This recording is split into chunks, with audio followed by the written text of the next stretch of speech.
Je m'appelle Vladimir Poutine et je suis né le 7 octobre 1952 à Leningrad, aujourd'hui Saint-Pétersbourg, en Union soviétique. Ma famille était modeste et mes parents étaient de fervents communistes.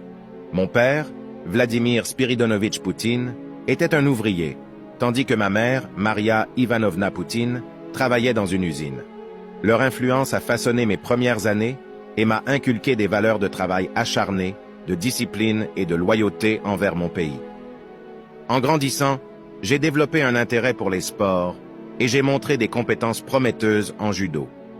Cette passion m'a non seulement enseigné la discipline et la détermination, mais m'a également donné la chance de voyager et de représenter mon pays lors de compétitions internationales. J'ai également consacré du temps à mes études et j'ai obtenu une maîtrise en droit de l'Université d'État de Leningrad. Après mes études, j'ai rejoint le KGB, le service de renseignement soviétique, où j'ai travaillé pendant 16 ans. Ce fut une période de ma vie intense et formatrice, où j'ai appris l'importance du secret, de l'analyse des informations et de la prise de décisions rapides. J'ai été affecté à diverses missions, y compris à Dresde, en Allemagne de l'Est, où j'ai acquis une expérience précieuse dans les affaires internationales. En 1991, alors que l'Union soviétique se désintégrait, j'ai pris un tournant décisif dans ma carrière. Je suis rentré à Saint-Pétersbourg et j'ai commencé à travailler dans l'administration municipale. Grâce à ma réputation de personne efficace et dévouée, j'ai rapidement gravi les échelons et j'ai été nommé maire de la ville en 1991. Ce fut une période de changement et de défis, mais j'ai réussi à mettre en œuvre des réformes économiques et à améliorer la qualité de vie des habitants. En 1999, j'ai été nommé Premier ministre de la Russie par le président Boris Eltsine. Cette nomination a été un tournant majeur dans ma vie.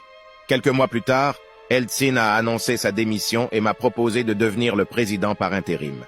Le 31 décembre 1999, j'ai pris mes fonctions de président et j'ai commencé à façonner la Russie selon ma vision.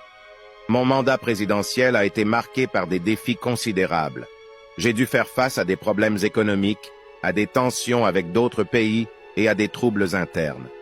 J'ai mis en œuvre des réformes économiques, renforcé l'autorité de l'État et cherché à restaurer la grandeur de la Russie sur la scène internationale. Ces décisions n'ont pas toujours été populaires, mais j'ai agi selon ce que je pensais être le meilleur intérêt de mon pays. Au fil des années, j'ai été réélu pour plusieurs mandats présidentiels et j'ai continué à travailler pour le bien de la Russie. J'ai cherché à moderniser le pays, à renforcer l'économie et à améliorer les conditions de vie des citoyens.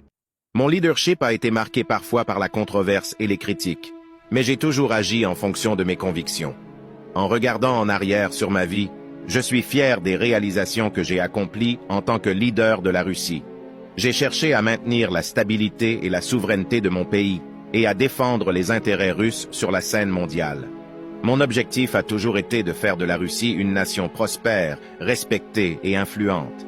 Ma vie a été une série de choix et de défis. J'ai été guidé par ma passion pour mon pays et mon désir de le voir réussir. Alors que je me tourne vers l'avenir, je reste déterminé à continuer à servir la Russie et à travailler pour le bien de mon peuple. L'histoire n'est pas encore terminée et je suis prêt à faire face à tous les défis qui se présentent à moi.